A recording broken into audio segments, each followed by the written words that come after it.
অলপ আগতে কিবা এটা দুৰ্ঘটনা হৈছে আপুনি নিশ্চয় কৰি দেখিছে হয় মোৰ চকুৰ সন্মুখতে হ'ল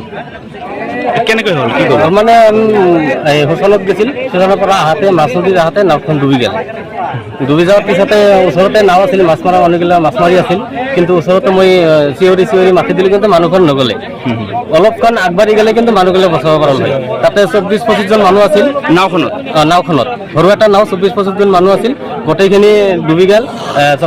গোটেইকেইটা উঠি আহিল 4-5জন মান ডুবি গ'ল ডুবি যোৱাৰ পিছত আৰু বহুত টাইম মানে 40-50 মিনিটমান পিছত চিঞৰি মানে চাৰিওফালে মানুহ আহিল তাৰ পিছতে 1-2জনকৈ আগবাঢ়ি যাই কিনে লৌকা চৌকা দি কিনে আৰু 3-4টামান উদ্ধাৰ হ'ল বাকী 2টা মানুহ ডুবি আছে এতিয়াও পোৱা নাই এতিয়ালৈকে পোৱা নাই পুলিচ আহিছিল নে পুলিচ আহিছিল SDR মানুহ অহা নাই কি ক'ব আপুনি এতিয়া আৰু কি ক'ম এতিয়া আমি SDR বাহিনীক খবৰ পোৱাৰ পিছতো যদি অহা নাই এইটো বেলেগ ব্যৱস্থা নিয়ক চৰকাৰে কেনেকৈ ঘটনাটো সংঘটিত হ'ল মানে আজি নৱগত হিমেতলা নয়াপাৰাত 5জনমান ল'ৰা এটা সৰু নাৱেৰে শ্মশান ঘাটত গৈছিল আহাতে ডুব যায় ডুব যোৱাৰ পিছত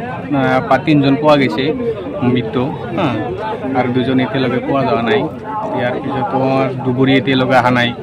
এতিয়াৰ পৰা কিমান সময় আগত এনেকুৱা হৈছে এতিয়া 3-4 ঘণ্টামান হ'ল SDR পৰা মানুহ আহিছে নে এতিয়ালৈকে অহা নাই প্ৰশাসন আহিছে আহি আনা ডেড বডিবিলাক লৈ গ'ল কেইজন উদ্ধাৰ হৈছে 3জন উদ্ধাৰ হৈছে আৰু কেইজন আছে আৰু 2জন আছে শুনামতে আৰু 2জন আছে 3জনে জীৱিত নে মৃত মৃত এতিয়া আপুনি কি ক'ব বিভাগীয় কৰ্তৃপক্ষ বিভাগৰ হিচাপত এটাই কথা ক'ম যে যি মানুহৰ যেতিয়া পৰিস্থিতি আৰু এতিয়ালৈকে ডুবিবিলাক অহা নাই মানে উদ্ধাৰ কৰিব পৰা নাই আমাৰ লোকেল মানুহবিলাক ডুবি উদ্ধাৰ কৰিব লাগছে এটাই আমাৰ ভিতৰত আৱেগ আৰু দুখ